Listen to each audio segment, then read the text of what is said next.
Suite à une rencontre avec les représentants de grands mineurs américains de Bitcoin, Trump a déclaré « Je veux que les bitcoins qu'il reste à miner soient produits aux États-Unis ». Pour donner un peu plus d'éclairage, cette rencontre fait suite à des précédentes déclarations de Donald Trump où il a déjà affirmé sa volonté de promouvoir Bitcoin et la self-custody, à savoir la libre détention pour chacun de sa clé privée.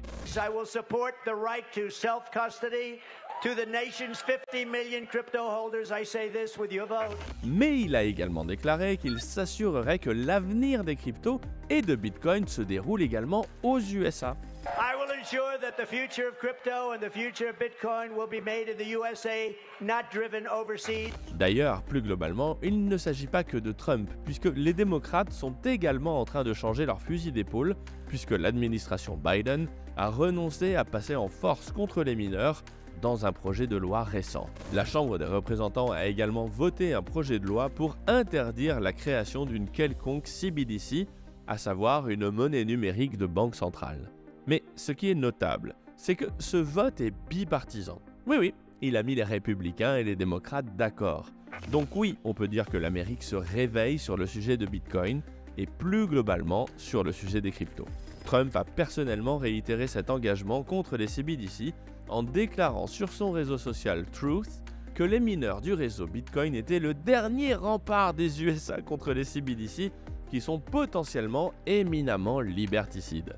Les fins observateurs auront également remarqué que Trump déclare en substance que Bitcoin doit être américain, car sinon il permettra à la Chine, la Russie et les communistes radicaux de gauche, je traduis ça comme ça, de renforcer leur pouvoir. Donc clairement, j'en conclus que Trump a bien compris ce que Bitcoin pouvait apporter aux USA, mais apparemment, il n'a pas tout à fait entendu la partie sur la neutralité et par conséquent l'incensurabilité de Bitcoin. D'ailleurs, du côté de la sphère française, Sébastien a tout de suite réagi en prévenant Pierre Rochard, le porte-parole du très grand mineur Riot, qu'une concentration du mining aux USA était un danger pour Bitcoin. Moi perso je dis rien parce qu'en tant que cofondateur de Data Factory basé aux USA, Riot ce sont des confrères. Bon, blague à part, je travaille sur plusieurs sujets fondamentaux afin de poser les enjeux pour BTC à l'avenir. Voici les deux grandes questions auxquelles on doit répondre pour réfléchir de façon rationnelle.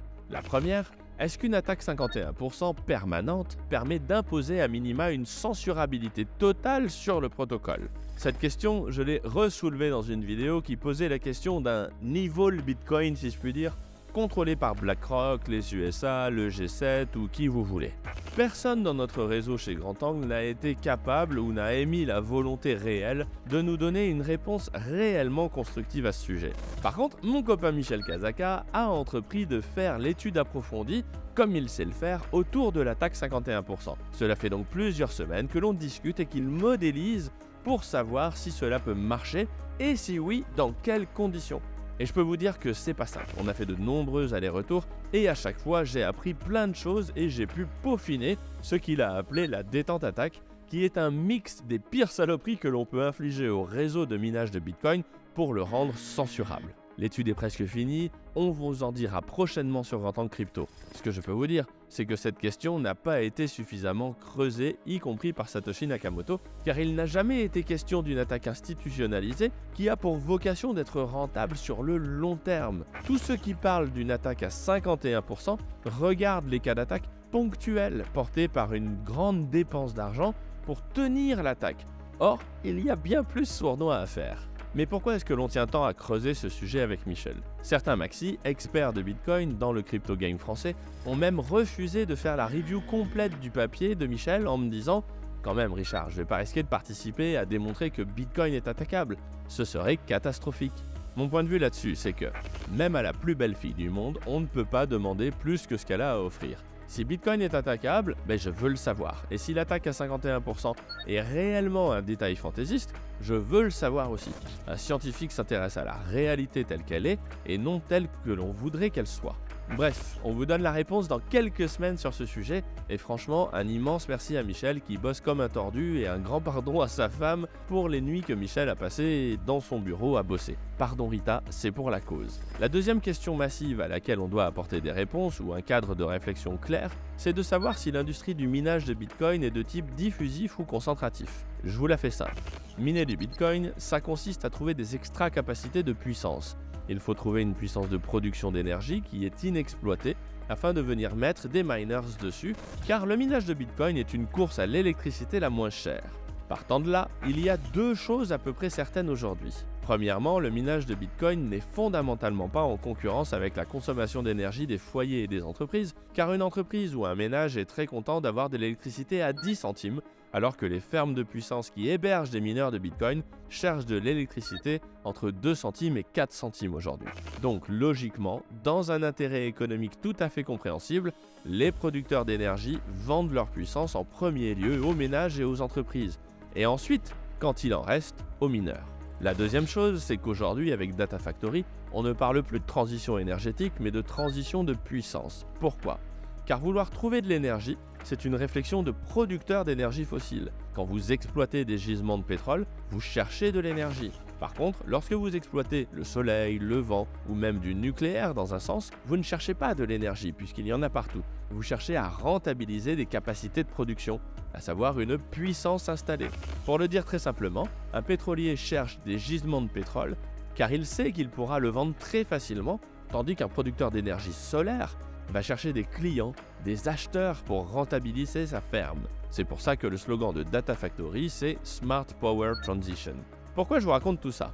Parce que cela permet de comprendre que le business du Bitcoin mining est un business de puissance électrique et qu'il y a deux façons de trouver des extra capacités. La première, c'est d'aller dans des sites assez isolés comme aux abords du parc des Virunga, où l'on va trouver de grosses extra capacités de puissance disponibles en continu, car lorsque vous faites un barrage, vous le surdimensionnez pour les besoins futurs, donc vous en avez bien pour 10 ans d'extra capacité devant vous. En ce moment, le pays à la mode dans ce style, c'est l'Éthiopie, car il y a là-bas de grosses infrastructures de production avec de grosses extra capacités.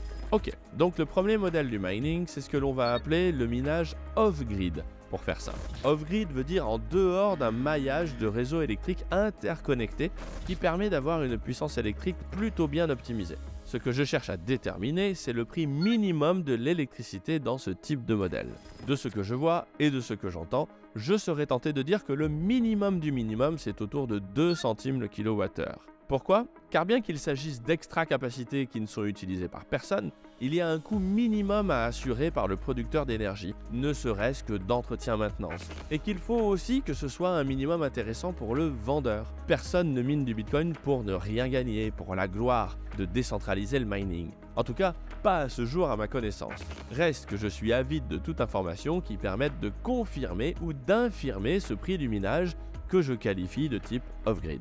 Et puis, il y a un deuxième modèle que l'on va appeler on-grid, à savoir se brancher sur un réseau déjà fortement structuré, avec de nombreux consommateurs qui ont besoin d'électricité pour vivre. Là, c'est exactement ce que nous faisons au Texas, dans notre ferme de San Antonio par exemple. Le problème est différent et bien plus compliqué. Il y a un réseau avec des ménages et des entreprises qui consomment de l'électricité et une production est plutôt bien calée sur cette demande. Mais avec l'arrivée des énergies renouvelables, le surdimensionnement systématique pour répondre aux pics de demande et plusieurs autres sujets sur le réseau, comme les catastrophes climatiques, il y a tout de même de nombreuses extra-capacités qui apparaissent sur le réseau à différents moments. Ce qui différencie le minage on-grid du minage off-grid, c'est que pour être vraiment efficace, les mineurs de Bitcoin ont besoin d'être intégrés dans la politique énergétique du réseau. C'est le cas typique, ou enfin pour l'instant je devrais dire atypique, où ERCOT, une sorte d'équivalent de RTE, permet aux acteurs du réseau texan de s'organiser pour mettre en place des programmes de demand response qui permettent aux mineurs de Bitcoin de profiter des extra capacités sur le réseau lorsqu'il y en a, mais en même temps qui obligent les mineurs de Bitcoin à couper leur consommation lorsque la population en a besoin. Le mining on-grid a donc pour caractéristique d'augmenter la rentabilité des moyens de production d'énergie car il augmente le taux d'utilisation des infrastructures de production. Et là, dans le cas des énergies solaires et éoliennes, c'est une révolution copernicienne car ces énergies souffrent terriblement d'un déficit de taux de charge. Pour l'illustrer par un exemple très simple, en France par exemple, on ne sait pas quoi faire de l'électricité produite en abondance le 15 août à 14h. Donc si vous avez autant de mineurs de Bitcoin que vous voulez sous la main, vous pouvez potentiellement vous rapprocher d'un taux de charge de 100% pour l'éolien et le solaire. Et là, effectivement, ces énergies deviennent bien moins chères que le pétrole pour le marché local sur lequel elles sont produites. Et ça a une conséquence majeure, qui change tout. Si votre prix de l'électricité baisse drastiquement, alors vous devenez compétitif pour attirer des entreprises à forte valeur ajoutée dont les coûts de l'énergie sont une dépense majeure. Ce qu'il faut comprendre en matière de mining on-grid, c'est qu'il y a des complémentarités entre les besoins des ménages et surtout des entreprises qui ont besoin d'une électricité au moment où ils le souhaitent et les mineurs de Bitcoin qui sont flexibles. Dans le cas des entreprises notamment, leur principal besoin pour des industries à haute valeur ajoutée, c'est d'être moins cher que le prix de l'électricité dans les zones où les infrastructures dont elles ont besoin sont disponibles. Mais elles ont aussi besoin d'avoir une garantie de la continuité de fourniture. Dit autrement, si vous êtes capable de proposer à une entreprise une facture annuelle 30% moins chère aux US qu'en Allemagne et de fournir cette énergie et que la fourniture d'énergie sera bien continue même en cas de pic de la demande, alors le pays qui est capable de proposer ce deal décroche la lune en termes d'industrialisation. À ce moment, si les mineurs de Bitcoin sont capables de faire baisser le prix de l'énergie en augmentant les taux de charge des capacités de production du réseau 90% du temps et de conclure un deal pour être payé pour arrêter leur production, mettons 10% du temps, alors il y a une complémentarité potentielle folle entre les deux, car plus les prix globaux de l'énergie baissent, plus il y a d'usines qui arrivent et plus il y a d'usines, plus les primes aux mineurs lors de pics ponctuels peuvent être importants. Cette boucle positive crée un financement pour l'éolien et le solaire qui permet d'auto-alimenter le processus. À partir de là, le sujet est assez simple. Si le mining off-grid est structurellement plus cher que le mining on-grid, c'est-à-dire que l'intégration à des réseaux électriques développés permet de tomber fortement sous les 2 centimes, alors par design, le secteur du mining de Bitcoin est concentratif. C'est-à-dire qu'avec le temps, le hash rate va se concentrer autour de grandes zones industrialisées à très haute valeur ajoutée. Dans cette optique, cela nous laisse les USA, la Chine et l'Europe, car ce sont les 3 zones qui ont une taille suffisamment importante pour faire une vraie différence sur le mining. Étant donné que l'Europe et la Chine ont au moins à ce jour renoncé à prendre leur place dans la géopolitique du mining, vous comprenez pourquoi les USA ont un boulevard devant eux. Dans ce cas, si la réponse à la première question « Est-ce qu'un certain type d'attaque à 51% que Michel a appelé la détente attaque peut réussir ?» et oui, il y a un énorme sujet sur la table. Par contre, si le mining off-grid se révèle structurellement plus intéressant que le mining on-grid, alors le secteur du mining de Bitcoin est fondamentalement diffusif et là, naturellement, le mining se décentralise avec le temps au fur et à mesure que les CleanSat mining de ce monde vont chercher des fermes aux 4 coins de la planète pour miner. Donc, vaste et vrai sujet sur lequel nous travaillons. Encore un point pour cette vidéo. Pourquoi est-ce que les USA progressent à grands pas sur Bitcoin alors que la Chine et l'Europe stagnent, voire régressent? Comme je commence à passer pas mal de temps aux USA, ce que je constate, c'est que les Américains ont porté l'opportunisme au rang d'une philosophie de vie. En France, on ne comprend pas cela car le mot opportunisme est péjoratif. En Europe, en général, les valeurs sont mises en avant a priori et souvent aux dépens de la réalité. C'est toute l'histoire des réglementations européennes MiCA qui offrent un très beau cadre juridique aux cryptos, au détail près qu'il n'y a rien à mettre dans ce cadre. Au contraire, les USA laissent l'expérimentation se faire car il y a beaucoup d'États aux USA et que les institutions fédérales s'intéressent seulement à un sujet quand il a une certaine taille critique. Le principe est donc le suivant, quand c'est nouveau, on teste. Ensuite, si ça marche, on double la mise. Et enfin, au moment où ça ne marche plus, on vend tout sans regarder en arrière et on repart sur la prochaine nouveauté, opportunité. Ce que l'on voit pour Bitcoin, c'est qu'au moment où le sujet arrive au niveau fédéral, Bitcoin est déjà intégré au réseau texan et la réalité s'impose d'elle-même. Alors, ce n'est pas un modèle parfait, bien sûr, mais jusqu'à aujourd'hui en tout cas, cela me permet de comprendre pourquoi la Silicon Valley est en Californie et pas dans le Gers. Blague à part, j'entends souvent depuis que je suis gamin que les USA ont toujours 10 ans d'avance sur nous. Mais ce qui est intéressant, c'est de comprendre pourquoi c'est structurel. Rien n'empêchait la France d'être pionnier sur Bitcoin ou dans la crypto. Notre fidèle partenaire, Paymium, est le plus ancien exchange au monde et c'est en France. Au-delà du mining, il y a aussi la question de la concentration des Bitcoins dans un nombre de mains de plus en plus restreinte. Je vous recommande d'aller voir cette vidéo sur le phénomène des ETF et en particulier celui de BlackRock qui se révèle être un véritable aspirateur à Bitcoin. Encore une fois, c'est aux USA que cela se produit.